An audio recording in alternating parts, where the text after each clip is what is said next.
আসসালামু আলাইকুম, আশা করি সবাই ভালো আছেন। বাটার গার্লিক কোরিয়ান্ডার ফিশ যদি বাড়িতে বানিয়ে খেতে চান তাহলে এই রেসিপিটা আগে সেভ করে রাখুন। এই রেসিপিটা ফলো করে এখন বাসায় আপনিও বাটার গার্লিক ফিশ রেডি করতে পারবেন। চলুন রেসিপিটা দেখে। এখানে আমি 250 গ্রাম রুই মাছ নিয়ে নিয়েছি। রুই মাছগুলো একটু ছোট ছোট কেটেছি আর উপরের যে চামড়াটা থাকে ওটা ফেলে দিয়েছি। এখন এখানে আমি 1 চামচ মতন লেবুর রস দিয়ে দিচ্ছি। আদা রসুন বাটা একসাথে বেটে নিয়েছি, স্বাদ মতন লবণ, খুব বেশি মশলা দিতে হবে না। তারপরে দিয়ে দিব জিরা গুঁড়া আর 1 চামচ মরিচের গুঁড়া আর একটা ডিম ফেটায় রাখছিলাম, এর থেকে অর্ধেক টুকুন দিয়ে দিব। এখন দিয়ে দিব আমি 1 চামচ মতন আটা বা ময়দা। আমি এখানে আটাটা ব্যবহার করছি, কেউ চাইলে ময়দা দিতে পারে। তারপরে 2 চামচের একটু কম মানে 1.5 চামচ মতন কর্নফ্লাওয়ার দিয়ে বেশ ভালোভাবে এটা মাখায় নিব। এখানে রুই মাছ বাদে অন্য মাছ নিলেও হবে, যে কোনো মাছ নিলেই হবে, তবে সব থেকে ভেটকি মাছ নিলেই ভালো হয়, কারণ ভেটকি মাছে কাঁটা নেই তার জন্য। যাই হোক, আমার মাখানোটা খুব সুন্দরভাবে হয়ে গেছে। মাছগুলো আমি 10 মিনিটের জন্য রেস্টে রেখে দিব, তাহলে এটা একটা সুন্দরভাবে হবে, মানে এর মধ্যে সব কিছু ঢুকবে, ভালো হবে।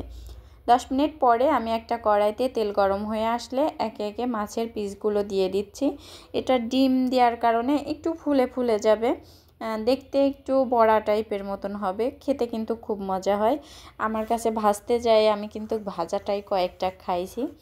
যাই হোক, এখন আস্তে করে উল্টে পাল্টে খুব সুন্দর করে আমি ভেজে নিব। এটা ভাজার সময় চুলার জালটা একদমই লো রাখতে হবে, হাই হিটে দিলে কিন্তু এটা পুড়ে যাবে, ভেতর থেকে কাঁচাই থেকে যাবে। মাছটা কাঁচা থাকলে কেমন হয়ে যায় না, তার জন্য চুলার জালটা একটু লো আঁচে দিয়ে ভেজে নিতে হবে। আমি উল্টে পাল্টে সবগুলো সুন্দর করে ভেজে নিছি। এটা কিন্তু খুবই মচমচে হয়েছে, মানে এমনিতে খেতেই খুব মজা লাগে। একটা ভাজার সময় সুন্দর একটা স্মেল আসতেছিল, ওটাও আমার কাছে খুব ভালো লাগছে। যাই হোক, আমার ভাজা হয়ে গেছে, এখন আমি এটা তুলে আলাদা করে রেখে দিব।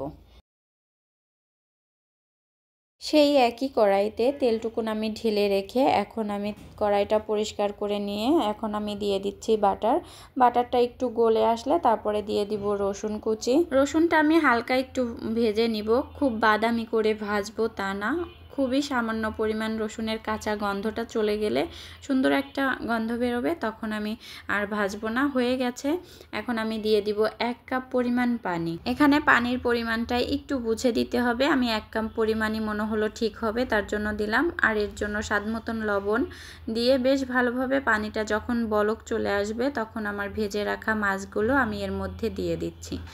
দিয়ে যখন বলকটা চলে আসবে তারপরে আমি 2 চামচ কর্নফ্লাওয়ার গোলায়ে তারপরে এর মধ্যে দিয়ে আবারও নেড়ে চেড়ে নিচ্ছি।